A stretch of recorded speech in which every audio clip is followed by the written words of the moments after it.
খাদ্যাভ্যাস ও স্বাস্থ্য রক্ষা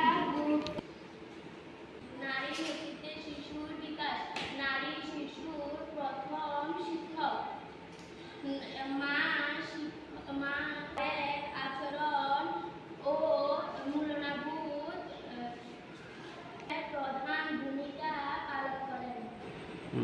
নমস্কার।